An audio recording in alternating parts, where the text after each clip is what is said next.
વિશ્વનું પ્રથમ જ્યોતિર્લિંગ તમે જોઈ શકો છો. આ રહ્યું સોમનાથ. 3-4 જગ્યાએ તમારે સિક્યુરિટી ચેકિંગ કરાવ્યા બાદ ફોન પર્સ કશું ચલાવવું નથી. દક્ષ પ્રજાપતિએ સાફ આપ્યો હતો કેમ કે એમણે 27 પત્ની હતી. વિષ્ણુએ આ મંદિરનું નજીક કર્યો હતો. 70 વાળા તૂટ્યું હતું. આ મંદિરની રક્ષા કરતા કરતા તેવા આ ઘડી બલિદાન આપ્યું હતું. રાવણે ચાંદીનું બનાવ્યું. સરદાર વલ્લભભાઈ પટેલનું સપનું હતું આ મંદિર બનાવવાનું. મંદિરની પાછળથી તમારે દર્શન કરવા હોય તો અહીંથી જઈ શકો છો. કેમલ લાઈડ હોર્સ રાઈડ એ બધું કરવું હતું.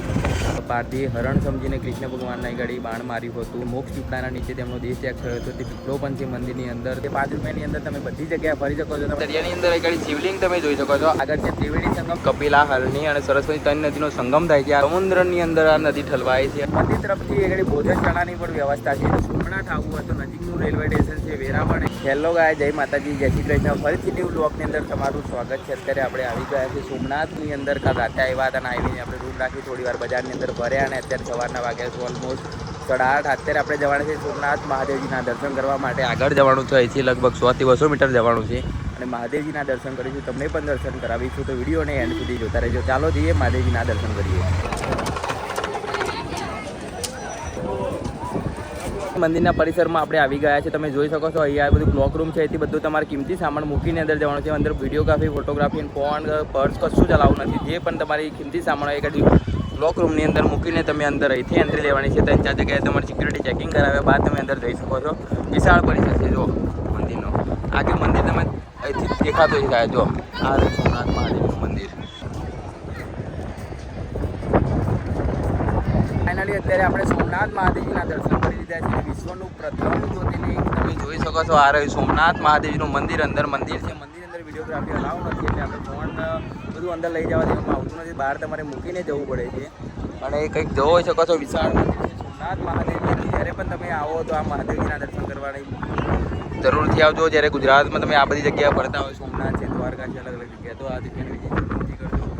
પબ્લિક ઘણા બધા દર્શન કરવા જાય છે. મંદિરની અંદર વિશાળ પરિસર છે અને મંદિરની અંદર તમે જ્યોતિર્લિંગના દર્શન કરી શકો છો. પ્રથમ જ્યોતિર્લિંગના આ મારી પાછળ તમે જોઈ શકો છો જે સોમનાથ મહાદેવજીનું મંદિર છે. જેની અંદર આપણે દર્શન કરી દીધા છે. ઘણા બધા દર્શનાર્થી દર્શન કરવા આવે છે. તમે જોઈ શકો છો. અને હિસ્ટ્રીની વાત કરીએ તો ચંદ્રદેવ છે તેમને દક્ષ પ્રજાપતિએ સાપ આપ્યો હતો કેમ કે એમણે 27 પત્નીઓ હતી. તેમાંથી તેમને રોહિણીને સૌથી વધુ મહત્વ આપ્યું હતું. તેના કારણે તેમણે સાપ આપ્યો અને સાપમાંથી મુક્તિ મેળવવા માટે તેમણે ભગવાન શિવની તપસ્યા કરી. તપસ્યા કર્યા બાદ ભગવાન શિવ પ્રસન્ન થયા. તેમને આશીર્વાદ આપ્યા. ત્યારબાદ ચંદ્રદેવે જગ્યા પર શિવલિંગની સ્થાપના કરી. સ્થાપના કર્યા બાદ સતયુગ હતો તેની અંદર સોમરેશે આ મંદિરને સોનાનું બનાવ્યું હતું અને ત્રેતાયુગની અંદર રાવણે ચાંદીનું બનાવ્યું. શ્રી કૃષ્ણ ભગવાને આ મંદિર ચંદનનું બનાવ્યું હતું. તમે મંદિર જોઈ શકો છો. આ બાજુ તમે બહારનું વ્યૂ જોઈ શકો છો. ઘણા બધા લોકો દર્શન કરવા આવે છે અને એવું કહેવાય છે કે ઘણા બધા જે દુશ્મનોએ આ મંદિરનું નષ્ટ કર્યો હતો.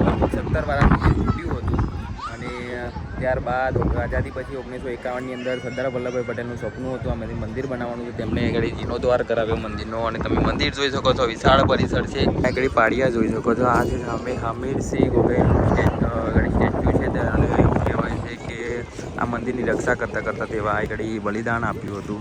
સોમનાથ મંદિરની ઠીક સામે પર આગળ હમીરસિંહ ગોહિલનું તમે સ્ટેચ્યુ જોઈ શકો છો. આ રહ્યું સોમનાથ મંદિર, એની સામે જ છે આગળ. અને અહીંયાથી તમારે સમુદ્ર પંથ ઉપર જવું હોય તો છે આ સ્ટેચ્યુની બાજુમાંથી જવાનો રસ્તો છે. આ રહ્યો ગાઈસ. અત્યારે આપણે આવી ગયા છીએ સમુદ્ર ઉપર. તમે જોઈ શકો છો સમુદ્ર પંથ.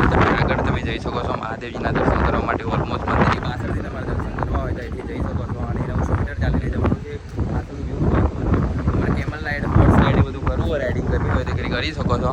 અને 5 રૂપિયા ચાર્જ છે પર પર્સન. તો ચાલો અહીંથી જઈએ અને મંદિરને પાછળથી બહારથી તમને દર્શન કરાવીએ.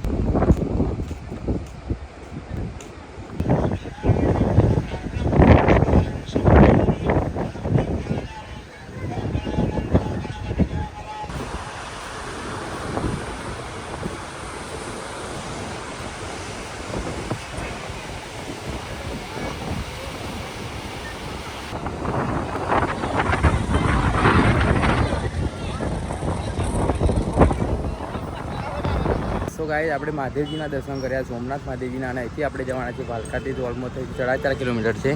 આ રહ્યું બોર્ડ તમે જોઈ શકો છો. લોકલ રિક્ષા પકડીને આપણે જઈશું ભાલકાથી.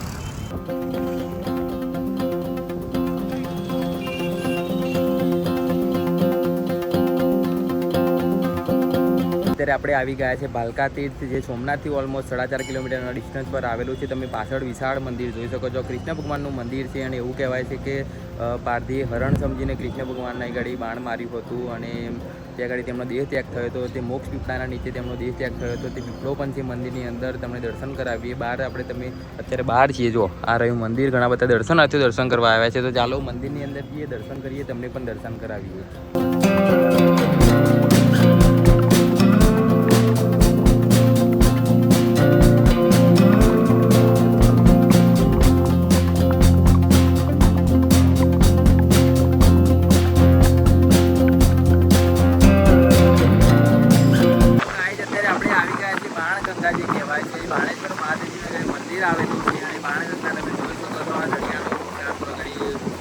છે દરિયાની અંદર એક શિવલિંગ તમે જોઈ શકો છો. આ રહ્યા જો એ શિવલિંગ છે અને લગાતાર એક વિઝિટ થતું હોય છે. તમે જોઈ શકો છો. આ પાછળ આ બાણગંગા આવેલું છે. જ્યારે પણ તમે સોમનાથની અંદર આવો તો આ બાણગંગાની જરૂરથી વિઝિટ કરજો. આ બાજુ મંદિર છે જો. તો અત્યારે આપણે જઈએ છીએ ત્રિવેણી સંગમ જોવા માટે. પહેલાં આપણે ભાલકા તીર્થ ગયા, બાણગંગા જોયું અને ત્યાંથી આપણે પાછા આવ્યા. અને તમે જ્યારે પણ આ સમુદ્ર તટ ઉપર તમારે ફરવું હોય તો 5 રૂપિયા પે કરવાના હોય છે. 5 રૂપિયાની અંદર તમે બધી જગ્યાએ ફરી શકો છો. તમે સાયકલિંગ કરવું હોય તો અલગથી ચાર્જ 10-20 રૂપિયા છે. તો હોર્સ રાઇડિંગ અને કેમલ રાઇડિંગ તમારે કરવી હોય તો ત્યાંથી તમે કરી શકો છો. ઘણા બધા લોકો કરે છે. જો આગળ છે ત્રિવેણી સંગમ, 3 નદીઓનો સંગમ થાય છે સોમનાથની અંદર. તો તે આપણે જોવા જઈએ, તમને ત્યાં જઈને બતાવીએ.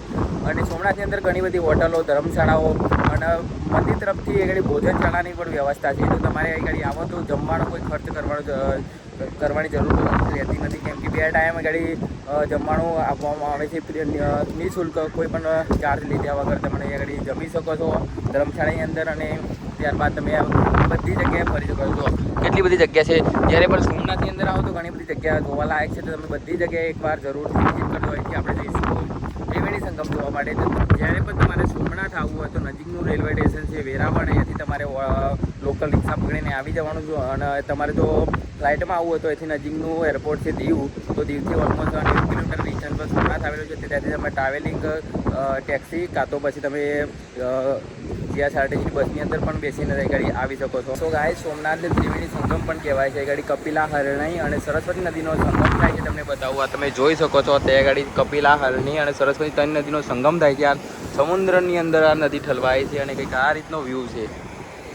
સો ગાઈઝ ફાઇનલી અત્યારે આપણે ત્રિવેણી સંગમ જોઈને આવ્યા અને ઘણા બધા લોકો ત્યાં પણ દર્શન કરવા જતા હોય છે. 3 નદીઓનો સંગમ થાય છે. કપિલ, હરણી અને સરસ્વતી નદીનો સંગમ થાય છે. ત્યાં ઘણી જોરદાર નજારો પણ જોવા લાયક છે. ત્યાં આગળ તમે ફોટોગ્રાફી પણ કરી શકો છો. સમુદ્ર જોઈ શકો છો. પવન બહુ જોરદાર હોય છે. બાકી સોમનાથ મહાદેવનું મંદિર છે એ વિશ્વનું પહેલું જ્યોતિર્લિંગ છે. જે આપણે ભારતની અંદર 12 જ્યોતિર્લિંગ છે તેમાંનું આ ફર્સ્ટ નંબરનું જ્યોતિર્લિંગ છે. ત્યારે એના આપણે દર્શન કર્યા. તમને પણ દર્શન કરાવ્યા બહારથી. અને આ બ્લોગને એન્ડ કરીશું. બ્લોગ તમને કેવો લાગ્યો મને કોમેન્ટ કરીને જરૂરથી જણાવજો. અને ચેનલ પર ન હોય તો સબસ્ક્રાઈબ કરી નાખજો. જય માતાજી, જય શ્રી કૃષ્ણ, બાય બાય, હર હર મહાદેવ.